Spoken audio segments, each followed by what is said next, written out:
这是雷，各位观众朋友们，大家好，欢迎您收看藏人行政中央电视台本周西藏华语新闻节目，我是本期的主持人陶阿桑莫。本期的主要新闻有：达赖喇嘛尊者和藏人行政中央悼念爱丁堡公爵菲利普亲王逝世；达赖喇嘛尊者重申促进人类一体性承诺；中国当局对西藏10区温波展开清剿行动。全球藏人投票选举下届司政和西藏人民议会议员。噶玛森格被任命为驻澳大利亚代表。范奥决议将提交各国议会讨论达赖喇嘛尊者转世问题。下面请看详细内容。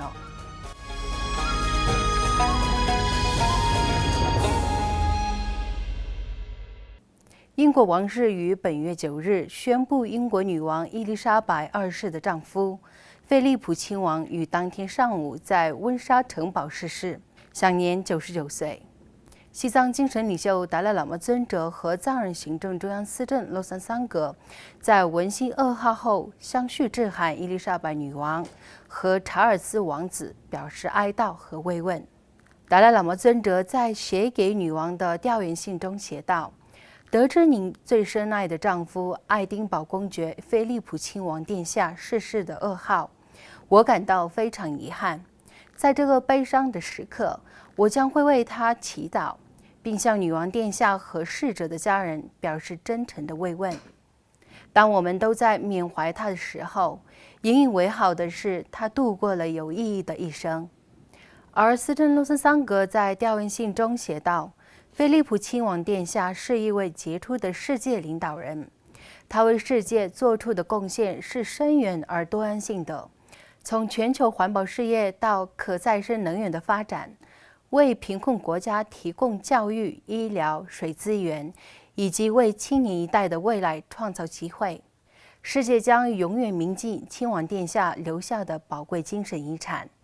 而我们的悼念和祈祷将与英国的王室和人民同在。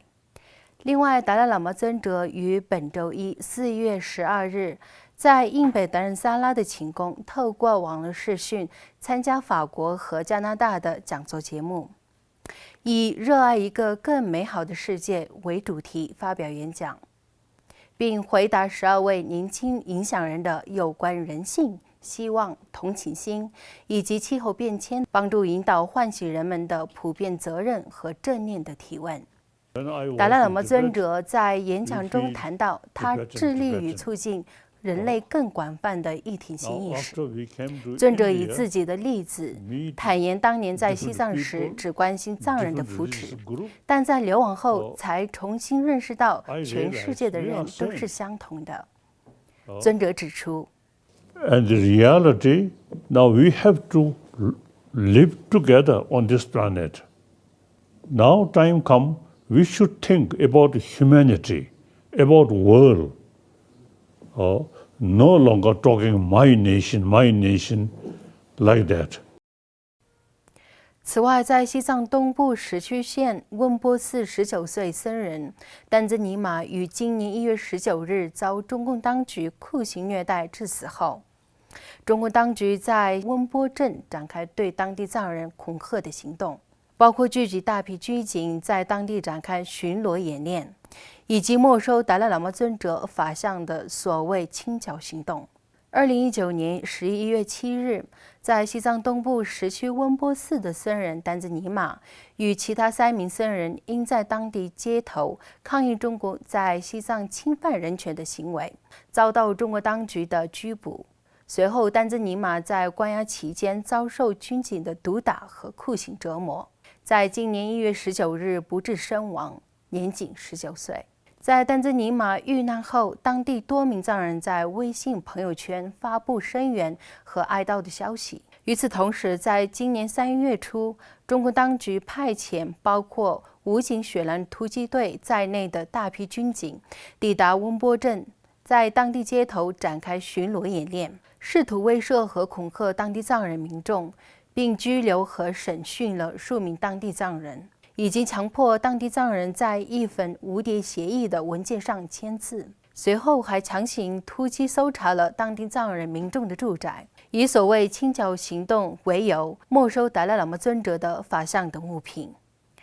另外，流亡世界各地的藏人于上周日4月11日享受民主赋予的权利，在2021年流亡藏人大选中选日，为下一届藏人行政中央司政和第17届西藏人民议会成员投下神圣的一票。约8万3千多名分散在26个国家的流亡藏人选民登记参加选举。对此，藏人行政中央司政洛桑桑格认为，这次选举向北京发出了一个非常明确的讯息，那就是流亡世界各地的藏人在达赖喇嘛尊者的领导下，正在享受民主赋予的礼物。司政表示 ，We are sending a message directly to Beijing that there is no democracy in China, and Tibetans in Tibet don't enjoy freedom, but under the great leadership of His Holiness Dalai Lama, we in exiles have been given this gift of democracy. So today is a proud day where Tibetans all over the world come together to celebrate and participate and embrace democracy.